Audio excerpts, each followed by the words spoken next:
Good morning, St. Mary. Good morning, St. Mary. This is the day the Lord has made. Let us rejoice and be glad. Amen. I'm going to ask everybody to stand. Amen. So we can prepare for worship on this morning. Amen. This is our call to worship. God has been good to us. Amen. He woke us up this morning and allowed us to be in place once again. Amen. John, the 12th chapter.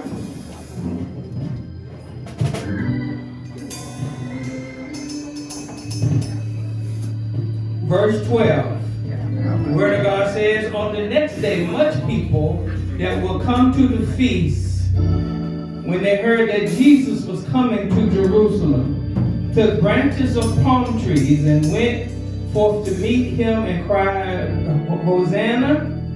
Blessed is the King of Israel that cometh in the name of the Lord. This day, today is Palm Sunday. Amen. 1 week before the resurrection of our Lord and Savior Jesus Christ, when he made his triumphant entry into Jerusalem. Amen. And I know you know the scene. People everywhere praising him, lifting the name of Jesus, palm branches everywhere. Amen. When I walked up this morning, palm branches outside. Amen. Give God a big hand clap of praise. Amen. Come on, let's have a good time on today as we go into this Holy Week leading up to Good Friday. Amen. I would challenge you, amen, to replay, to read in Scripture, amen, what happened to Jesus during the week before his crucifixion, days before his crucifixion. What did Jesus go through on our behalf leading up to his death, his burial, and certainly his resurrection, which we'll celebrate on next Sunday? Amen. We're so grateful. Amen. When I walked in Sunday school, they were talking about the blood. Amen. Without the shedding of blood, there's no remission of sin. Also, today's first Sunday, which we do the Lord's Supper. Amen.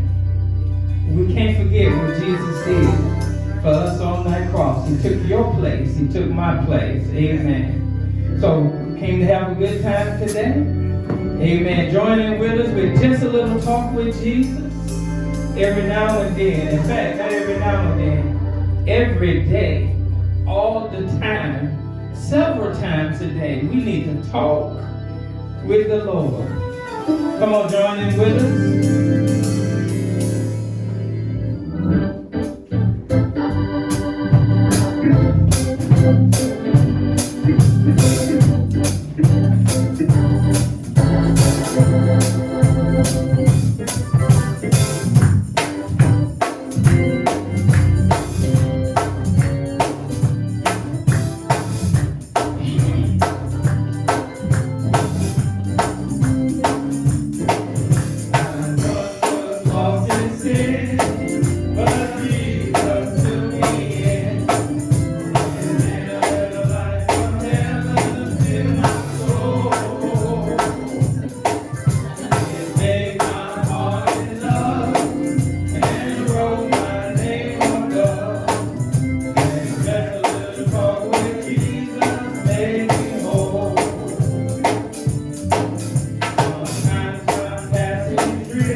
talk with Jesus makes it all right.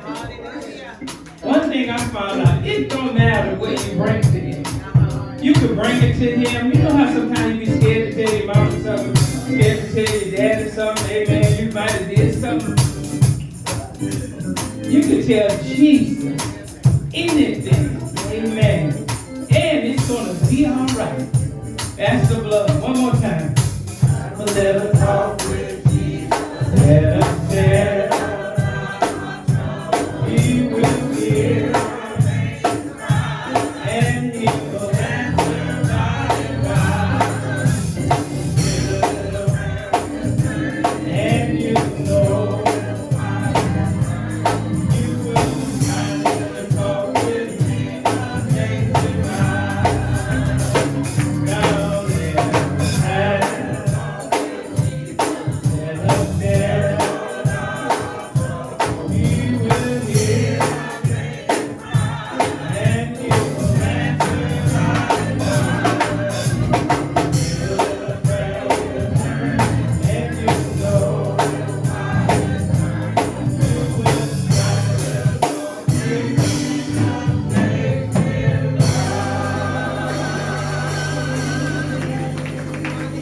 Amen.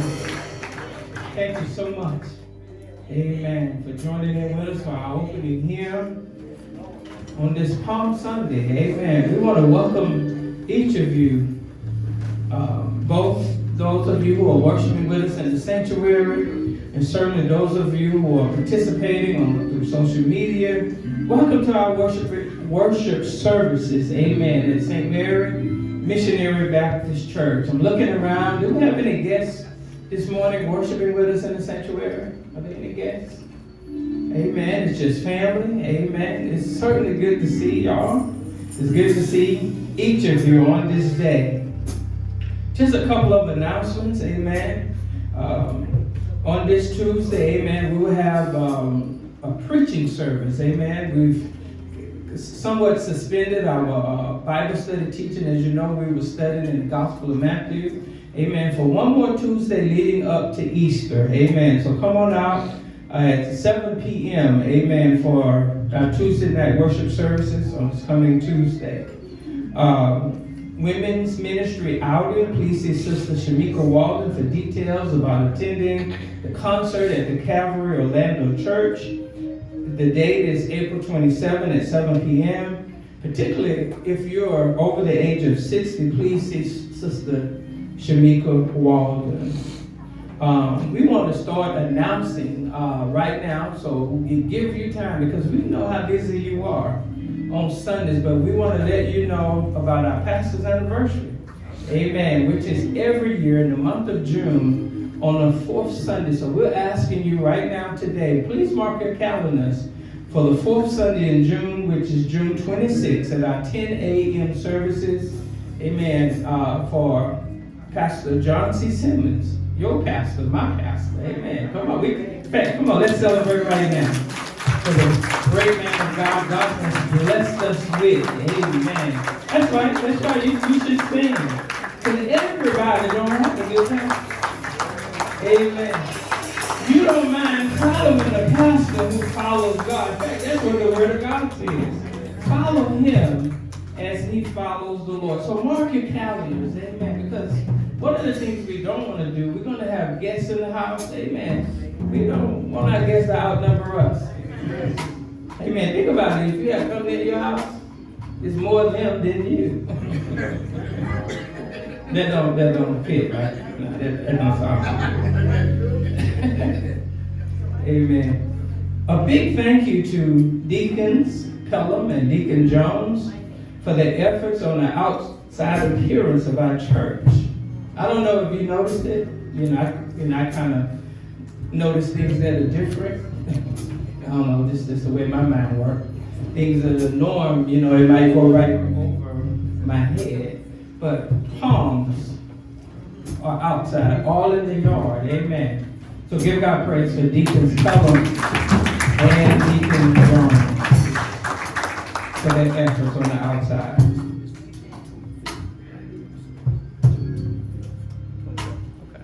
Pastor's anniversary is fourth Sunday, June 25th. Amen. All right. Help me. And it's crazy because I got 25th right here. So maybe I need to check my glasses. Either maybe somebody might do LASIK or something.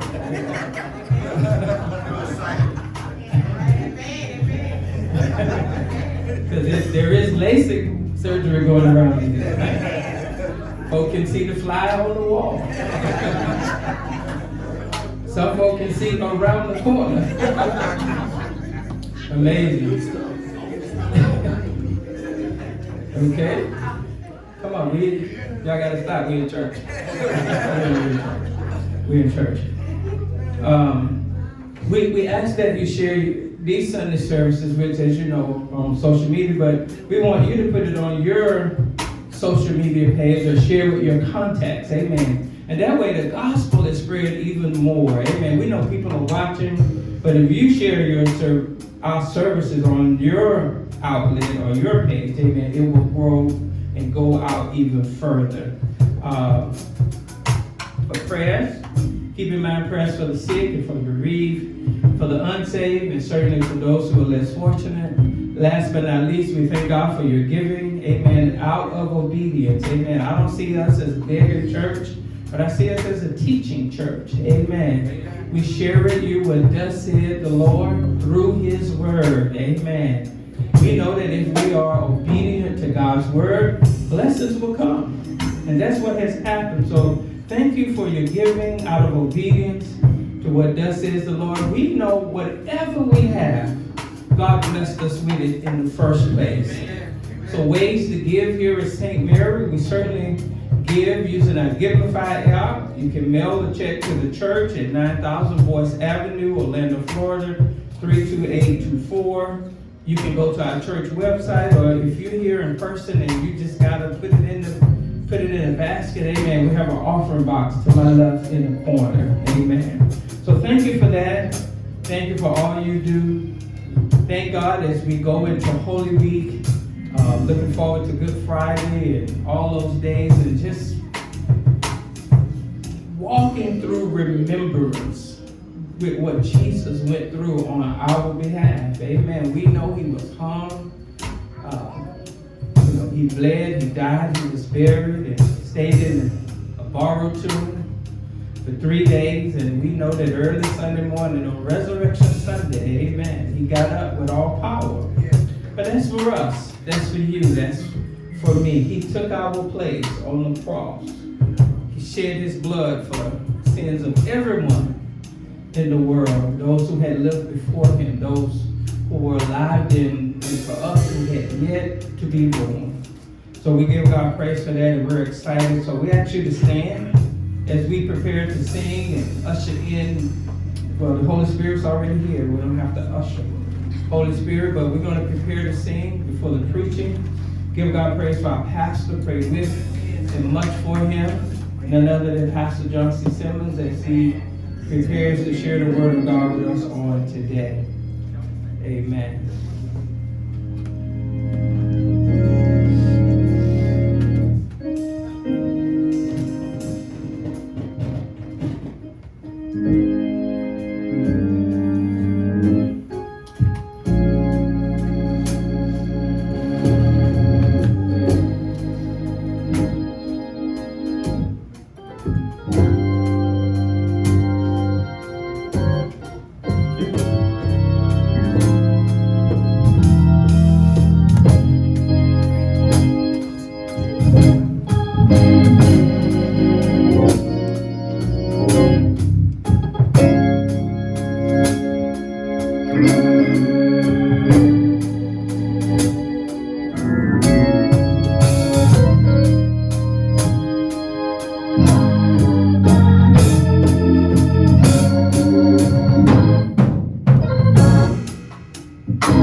Lord, we thank you today. We thank you for the power of the blood. We thank you for allowing us to see this Palm Sunday. Lord, we thank you for the season of resurrection. But for the Christian, knowing that we believe in the resurrection, every day with Jesus is sweeter than the day before. Now, Lord, help us remember the power of the blood so we can speak power in our lives. There are some things that may need resurrecting power. But Lord, we know there is power in the blood of Jesus. Thank you for shedding your blood just for us. Thank you for giving up your crown and asking for a body. Thank you for stepping away from the angels worshiping you all day long to come and walk the dusty streets of Galilee because you had us in mind. Now, Lord, I'm praying that someone would get to know you in the power of the blood. And they make Jesus their choice, so that will be their home. Lord, help us, those who know that there's power, resurrection power in the blood. Help us tell somebody. Because we just a nobody trying to tell everybody about somebody who can save everybody. And not just everybody, but anybody. Whosoever will, let them come. Now, Lord, we just say thank you. Thank you for allowing us to see this day. In Jesus' name we pray. Amen. Amen. Good morning, good morning, good morning. Certainly thank God for all of you. Just something about this time of the year. As I celebrate and say all the time, it's so much better than Christmas. There is power. If you can't feel it, make sure you still on the living. Amen. Matthew 26, starting at verse 47. Matthew 26, verse 47. Thank you for our music ministry and our congregational choir on our praise team. And this is full participation. I love to look out and see everybody in the choir. Amen. Everybody sing. Amen. You can't sing about the blood and not join in. You can't let nobody else sing that to you. If you know the power of the blood. Matthew 26, starting at verse 47. While he was still speaking, Judas, one of the 12, arrived. With him it was a large crowd armed with swords and clubs, sent from the chief priests and the elders of the people. Now the betrayer had arranged a signal with them. The one I kissed is the man. Arrest him. Going at once to Jesus, Judas said, "Greetings, Rabbi," and kissed him. Jesus replied, "Do what you came for, friend." Then the men stepped forward, seized Jesus, and arrested him. With that, one of Jesus' companions reached for his sword, drew it out, and struck the servant of the high priest, cutting off his ear. "Put your sword back in its place," Jesus said to him, "for all who draw the sword will die by the sword. Do you think I cannot call on my Father, and he will at once put at my disposal more than 12 legions of angels? But how then will the scriptures be fulfilled that say it must happen in this way?" In that hour, Jesus said to the crowd, "Am I leading a rebellion that you have come out with swords and clubs to capture me? Every day I sat in the temple courts teaching, and you did not arrest me. But this has all taken place that the writings of the prophets might be fulfilled. Then all the disciples deserted him and fled." You may be seated. Verse 50 says, "Then the men stepped forward, seized Jesus, and arrested him." Just for a little while this morning, we want to talk on the subject, God in handcuffs. God in handcuffs. Not like the handcuffs we have today, but when you're being led and seized, they chain you. And this is what happened. In the beginning of this chapter, Jesus is saying, prepare for the Passover in 2 days. Because it is coming time where I will be handed over to be crucified. The Bible says in chapter 26, and you have to combine all 4 Gospels to get the complete picture of the events in the chronological order. But the chief priests and the elders start to assemble, and the chief priest Caiaphas, they schemed to arrest Jesus secretly and kill him because they were afraid of the crowd during the festival. Jesus then goes to the house of Simon the leper. And while he is there, a woman who John identifies as Mary, the sister of Martha and Lazarus, comes to Jesus in front of everybody and starts to anoint Jesus' feet with oil. And here it is, the disciples get around and led by Judas. Judas says, how wasteful that is that she's using all this oil to anoint Jesus. This could be given to the poor. Spoken truly like a thief. And here it is, Judas the treasurer, who's no good, and he says that, and all the disciples follow behind him. And Jesus says, don't stop this woman. What she is doing is right, because let me tell you something, the poor will always be with you. You're always going to have the poor, but I will not always be with you. What she has chosen is good work. And every time you see Mary, every time, the 3 times you see her in Scripture, she's always at the feet of Jesus. All right. You remember Jesus was teaching, and she went in and sat at the feet of Jesus. Martha got mad and said, tell her to come back in here and do some work in the kitchen. Jesus said, no, she has chosen the better work. Then here she is anointing the feet of Jesus. And the gospel said she would use her hair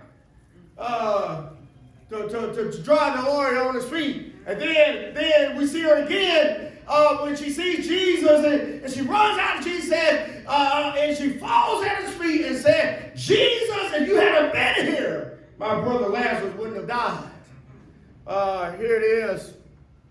Jesus leaves Bethany as Judas goes to the chief priests. He goes to them and says, what will you give me if I turn over Jesus to you? The price was 30 pieces of silver.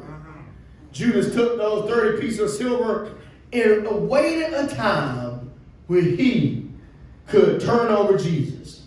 Well, Jesus had told Peter and John to go prepare for the Passover. And he establishes the ordinance of the Last Supper. They sitting there in the upper room, and then Jesus said, one of you will betray me. And every one of them, including Judas, said, is it I? Is I the one who will betray you? John leans over to the chest of Jesus. And Judas is sitting to the left of Jesus. And he says that the one that dips his hand in with me is the one who is to betray. And it was Judas. The disciples couldn't see it coming. And Jesus tells him, go do what you're going to do, Judas. And here it is. Even Judas had said, surely you don't mean me, Rabbi. But he said, go do it. Go do it quickly. So here it is. Judas goes out to do what he does, which should tell us something today about people. Judas has been around Jesus for 3 years. He's seen the works of Jesus. He's been around the disciples. In other words, when Jesus gave them the power to heal, even Judas received that power. But he's around Jesus all this time, and yet he doesn't believe. Which tells you something today in 2023. Just because you come to church, just because you hang around saved folk, just because you get up and you clap your hands and you get up and you stomp your feet, just because you teach Sunday school, just because you sing in a choir, just because you preach the word, does not mean that you're going to heaven if you don't know Jesus. He was around them every day for 3 years and still wasn't a believer. 12 disciples, and 1 was not a believer. So that tells you people can look like church and not be church.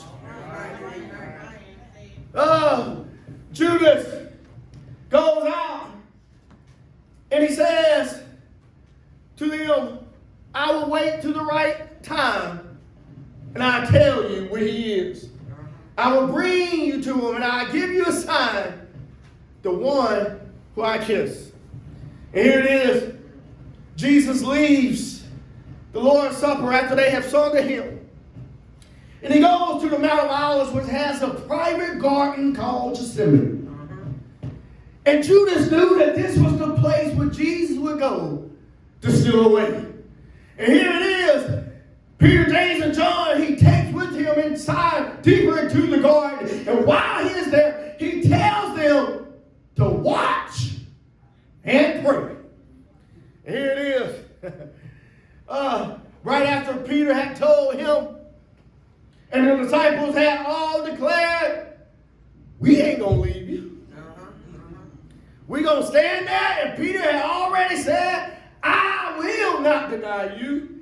And just a little time later, here it is. He can't even watch and pray. Jesus comes back, finds him asleep, and says, didn't I tell you to watch and pray? And they would sleep again. He came back and said, wake up. My betrayer is coming. In our text now, verse 47, it says here that while he was speaking, Judas, one of the 12, arrived. With him came a large crowd holding swords and clubs. They were sent from the chief priests and the elders of the people. I want you to remember something here. These are not Roman soldiers. These are not from Pilate. These are not the Roman soldiers that come to arrest Jesus.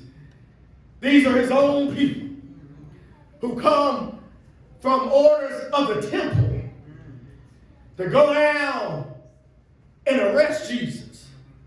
Here they are with the plan to put Almighty God in handcuffs, to seize him and to lead him away. And when they show up, Judas has already told them in verse 48 that the one that I kiss, he is him. Going at once, Judas goes straight to Jesus and have the audacity to greet him. Greetings, Rabbi. And he kissed Jesus.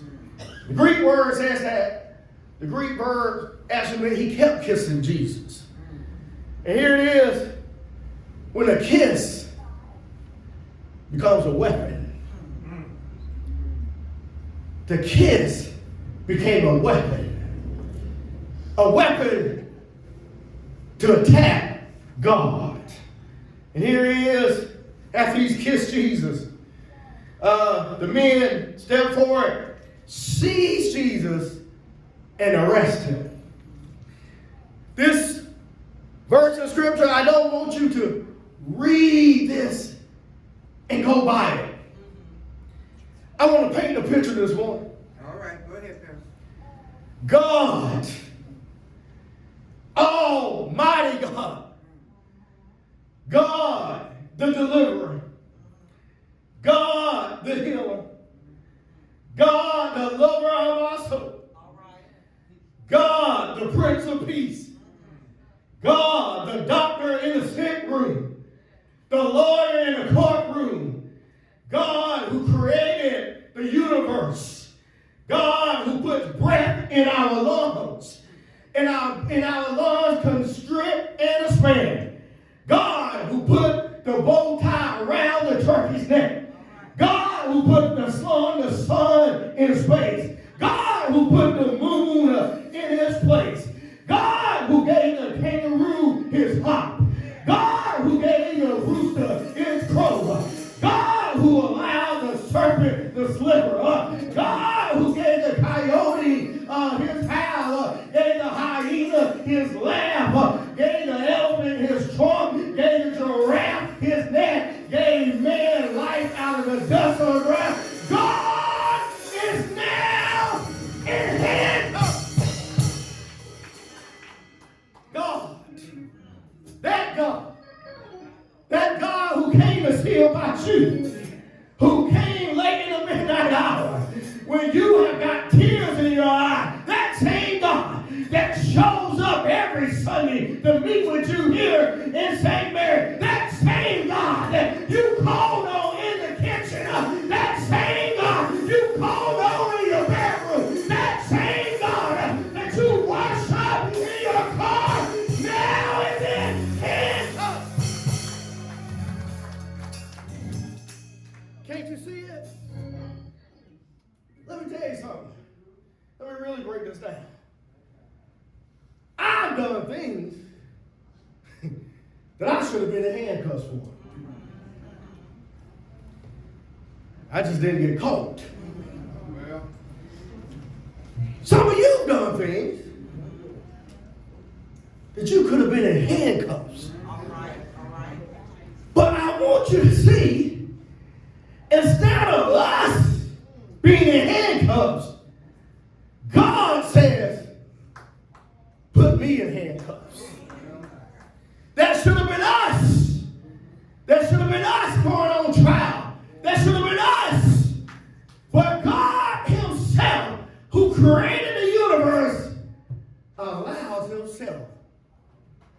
to be arrested. Now look at this, good church folk. Here we are, sitting in this beautiful sanctuary. Thank God for the AC, carpeted floors.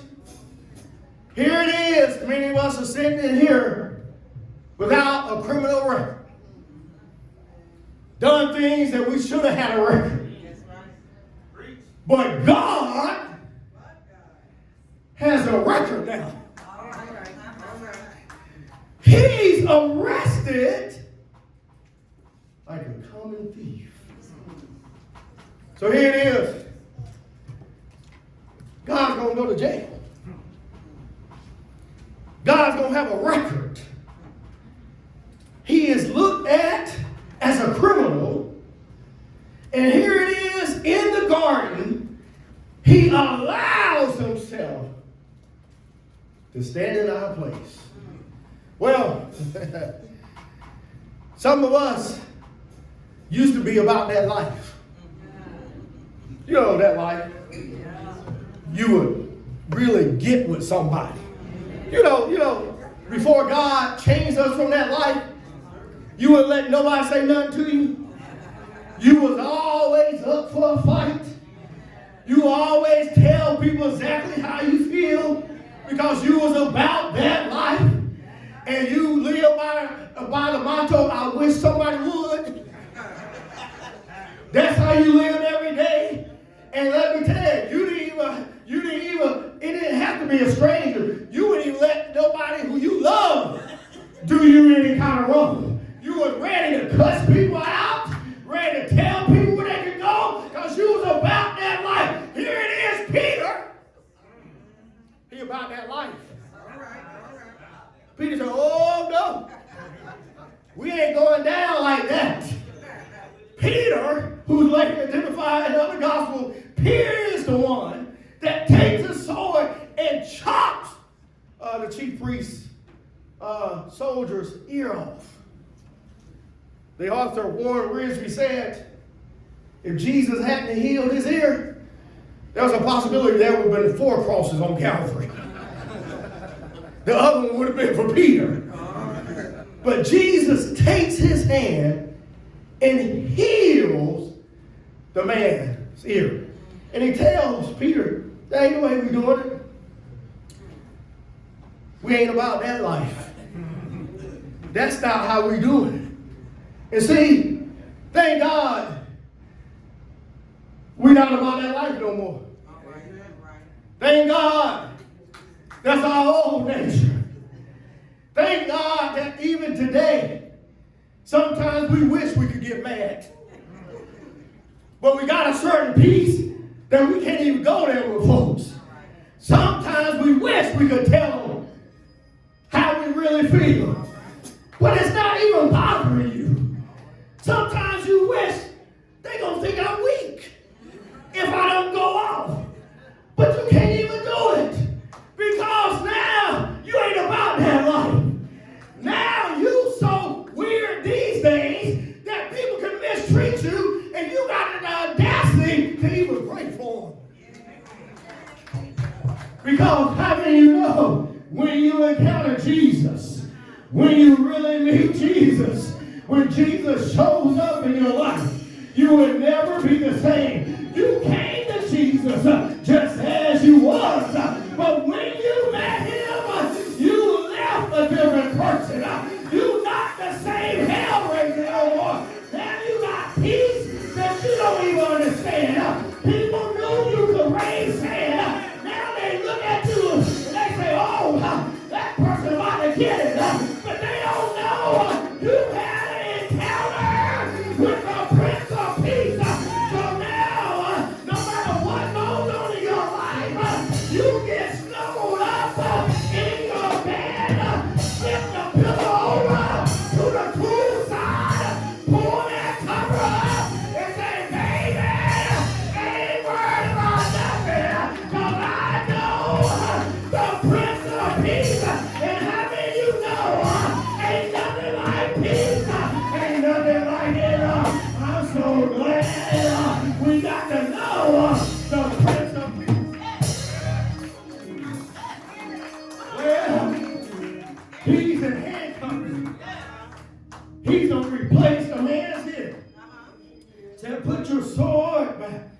But Jesus didn't finish there. Can you imagine them seeing Jesus and being astonished? And I'm sure people started second guessing. Like, why are we arresting this man? He just healed a man's ear in front of us. They didn't even know, but they had orders. But here it is. Jesus tells Peter, Peter, we ain't about that life. Here it is, Jesus being arrested in handcuffs. Tells Peter, you do know. So every now and then, you got to remind people of who you are, who you belong to. Every now and then, you got to tell people, you do know who my daddy is, right? Jesus said, Peter, don't you know, what are you doing? I don't need you to raise no hand. If I wanted to, I could call 12 legions of angels and they'll come down here and handle business. But this ain't the fight today. I'm going to go willingly. So Jesus is saying, cut me up. Take me where you want to take me. I'm on a divine mission. I got to go to Calvary and ain't nobody's cut me up. Well, here it is. Jesus is arrested. And they take Jesus to judgment hall. In judgment hall, how many of you know about any court that trials you in the middle of the night that was up to no good? Even the witnesses couldn't agree on what to say. One to say this, one to say that. But Satan had his people in place. Satan had his people ready.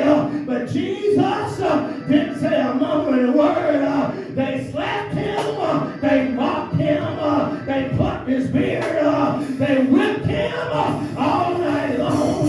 He took our beating that we deserved and did. And Jesus stood there and took it. He went to Calvary. He was so weak from the loss of blood, from being whipped all night. He couldn't even carry the cross up to Calvary. But thank God he kept on going. Here it is. Somebody hurt our feelings and we want to quit on God. But look at God. He don't have the strength, but he kept on going. And let me tell you, when he got to Calvary, they thought, because he had a record, they thought, said they looked at him as a criminal, that they would put him up with two criminals, put him in the middle, a thief on the left, a thief on the right. And here it is. Some people will never know Jesus, and they come to church all the time. But there's a thief on the cross who never took the Lord's Supper, never been baptized, never been in the choir, never ushered in a church, never went to church. One thief on the cross was with Jesus in paradise. That's how good grace is. I'm so glad that grace ain't fair. Because if it was fair, I should have been on the cross. I'm so glad I got unmerited favor. Well, let me tell you something about Calvary. That was the most sinful place of all time in the world of history. There was no other time in history that has been more sinful than Calvary. Why was that the most sinful place in the history of man? Because Calvary was when Jesus became sin, took on the world's sin, took on all the sin. That was the most sinful place in the history of all mankind. He died. Did he die? He died. Did he die for your sins and for my sins? He died. But we ain't got to wait the next Sunday. Can I go ahead and say, early, one Sunday morning, he got up with all power in his hand. And he all right. And he all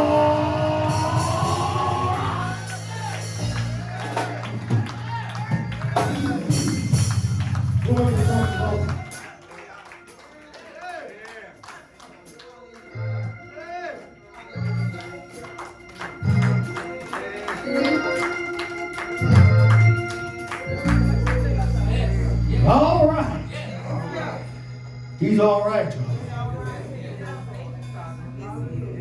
Thank God for Calvary. Yes, yes, yes.